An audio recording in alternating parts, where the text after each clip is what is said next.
Cindy and Wendy here at the Pearl Ruckus 2014, hosted by Jeremy and Hassano Shepherd of Pearl Paradise.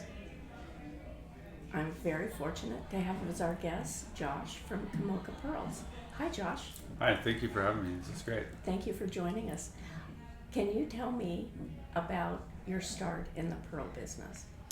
I basically went down to help my father. He started the pearl farm when I was about halfway through my college education, and I just sort of heard my calling, and I ended up staying there instead of going back to school, and I learned a real crucial part of the pearl farm procedure, which is the seeding of the oyster, and I got sort of let in on the secret, and that led to some pretty interesting results.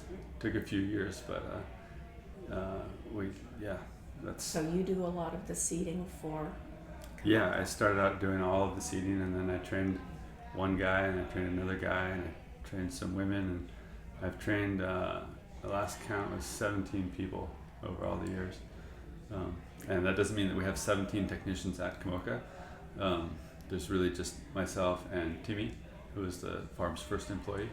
But all the other people have sort of gone out into the industry and have either started farms of their own or work in other companies. So that's something that I'm very proud of course. So you've been doing this for how many years?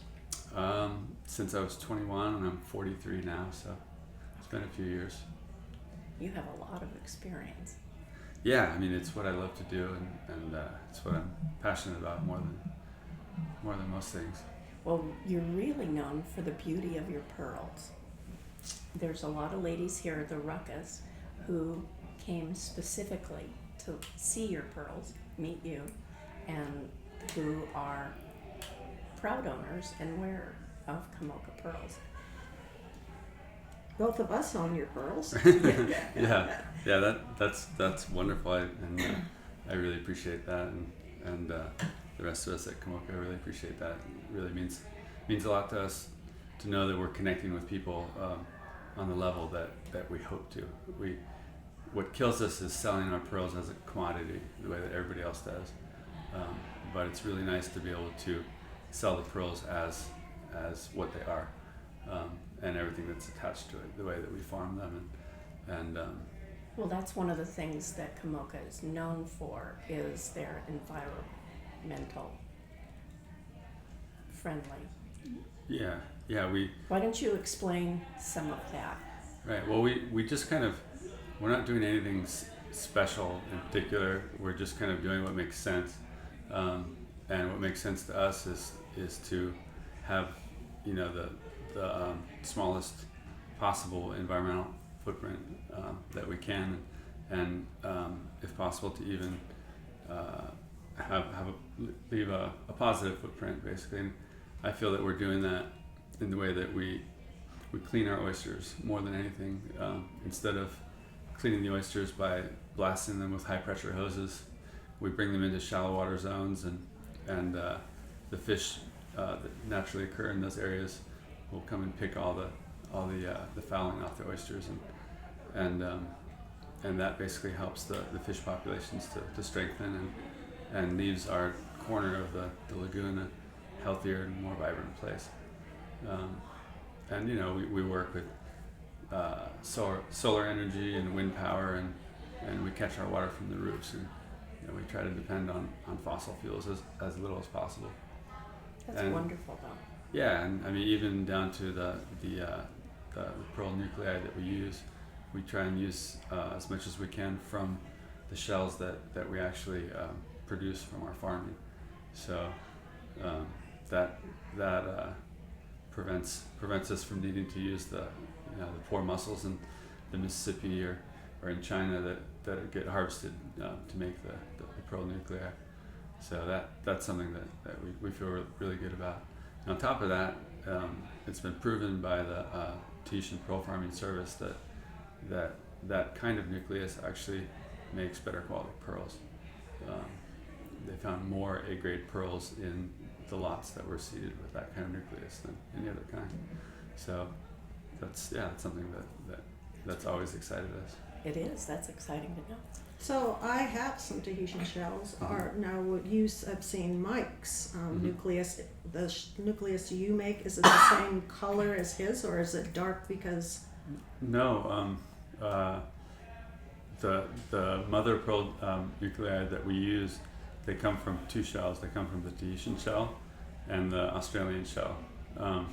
But basically the part of the shell that's used is below the periostracum, the black outer layer. So even in the black lip shell nuclei that we use, it's still very, very light and is often white. Sometimes there'll be a little hint of color, but it's not really it's not a problem because it's under so much nacre thickness that you would never see it. So are you actually collecting your own spat like Douglas does? Yeah. In French Polynesia, there's hardly anybody that uses hatchery spat. I mean, there's basically one hatchery in Rangiroa that's government run, and that's pretty much it. Everybody uses wild spat in French Polynesia. So Do you catch your own? we do. Could you tell us how you do it? Yeah, you set out collectors. A collector is it's about this long, and it looks like a flower lei. It's like a big black fuzzy caterpillar that's made out of shading material. And you set it out in the water at certain times of year after the oysters spawn, and they spawn, and 3 weeks later the oyster larvae fix onto whatever substrate that they can find. And if you set out your collectors at just the right time, they'll come in and they'll colonize the collectors. How do you know when spawn time is? You see the oysters. You see them in the water when they spawn. The water becomes cloudy and sometimes you don't, but you kind of guess by changes in the weather. If there's a shift from real hot to real cold, or from real cold to real hot, then you know that a couple weeks later you should put your collectors in the water. And how big are they when you get them off these spat collectors? They'll be about a year old, so about a couple, 2-3 inches in diameter. Oh, so they're quite large. Yeah. So you put them out and you leave the spat collectors there and allow them to grow? No, we put the spat collectors out. The oysters collect in them. Oh, okay. And then about a year later, we take the spat collectors out. We take the oysters off the spat collector. We drill a hole through the hinge so it doesn't hurt the oyster, and then we hang it on strings and then fatten up the oysters that way. Because if you leave them just on the collector, there could be 100 oysters, in a collector that's that long. So they'll overcrowd and they'll compete with each Well, other. you've piqued my interest. How do you fatten up an oyster? I mean, do you feed them steak and potatoes? Chocolate? basically steak So and potatoes and what lots of kind chocolate. What kind of? To them, that's copious amounts of plankton. Okay. They're primarily. And how do you ensure that you? Well, you keep them clean. A dirty oyster is a hungry oyster. So the cleaner you can keep them, and the more free you can keep their shell, the easier it is for them to access plankton. So basically, it's like for us, if you have a catcher's mask on your face, and then plants grow up in front of that or on that, then you're not going to be able to breathe so well. You won't be able to get food to your mouth. It's the same thing for an oyster. So how often do you have to clean them? After they're seeded, we clean them about once every 2 months is ideal.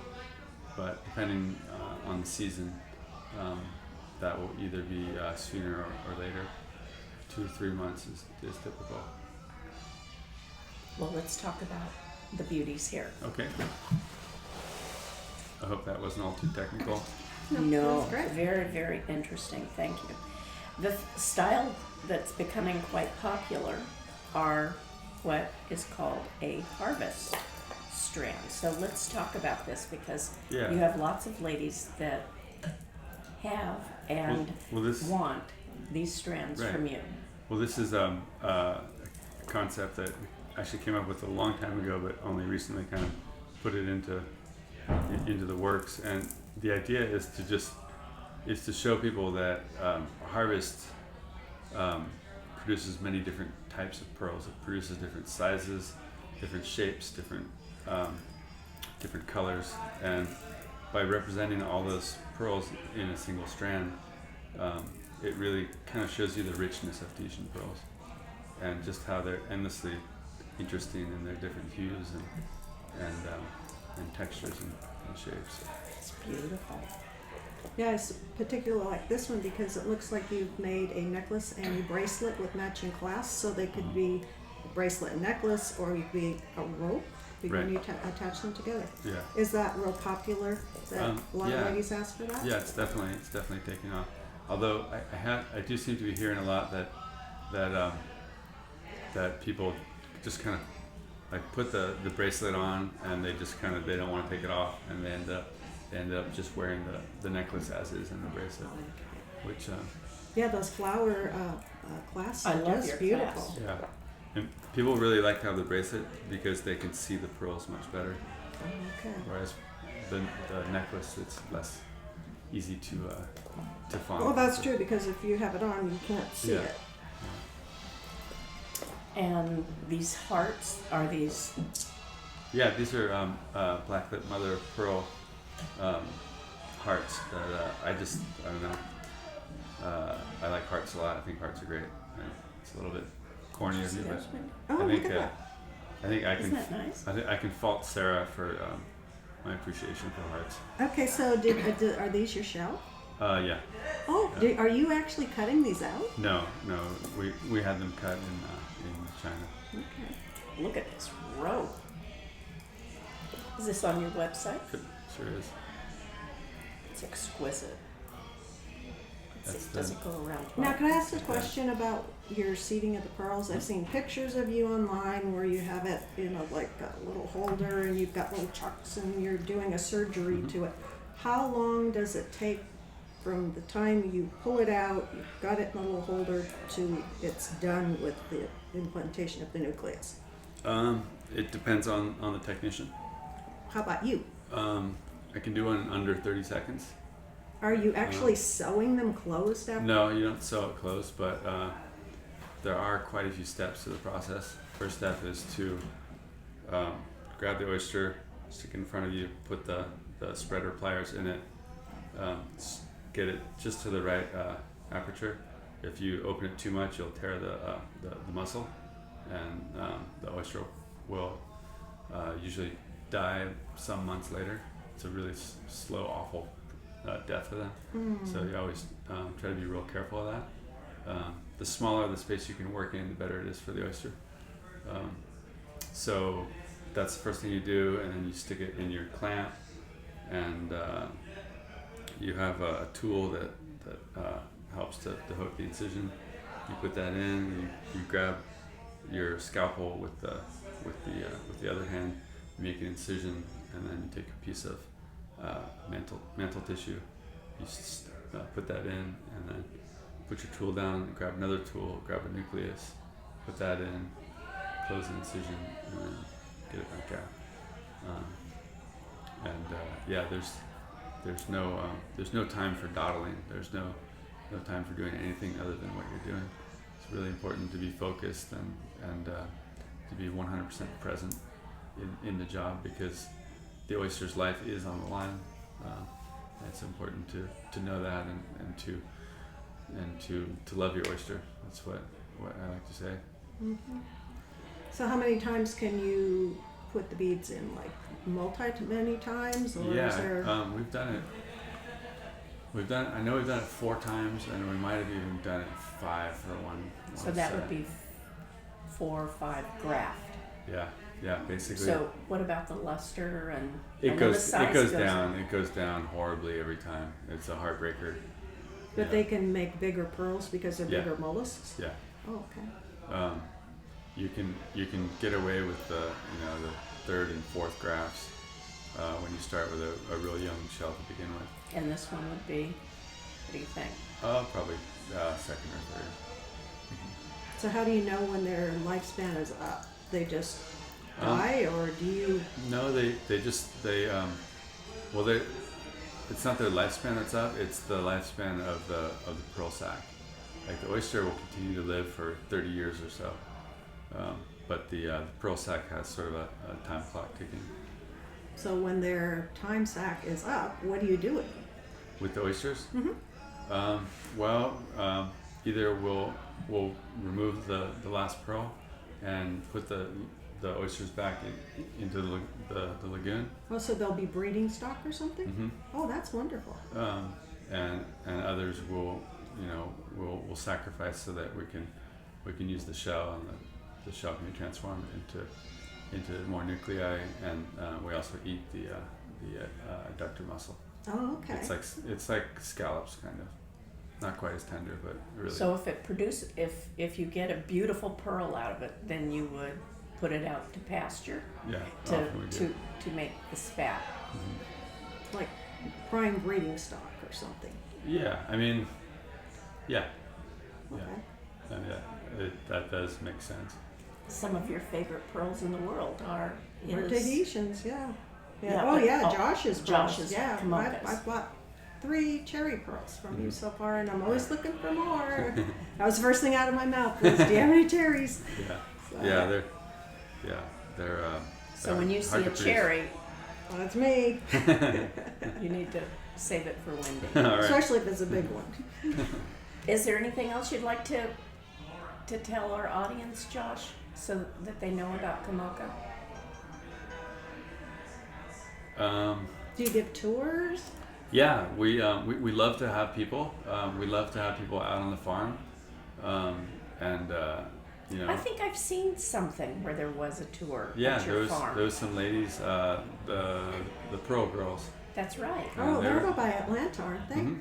Yeah, they're really sweet. They came out. And they had a really great time, and everybody enjoyed having them out there. And they came back with all sorts of stories and a really fun video that's on the internet. So they could contact you for a tour Absolutely. if they're in Yeah. your neighborhood. Yeah, we love having people out there. Just it's fairly remote, and we don't have 5-star accommodation, so it is a bit rustic.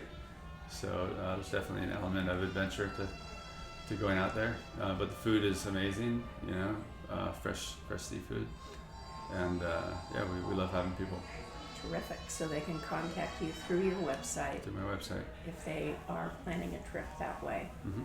Fabulous. Thank you very much for Thank joining you. us, Yeah, Josh. thank you so much for having me. Appreciate And it. we love your pearls. Thank you. And Cindy and Wendy at the Pearl Ruckus. thank you.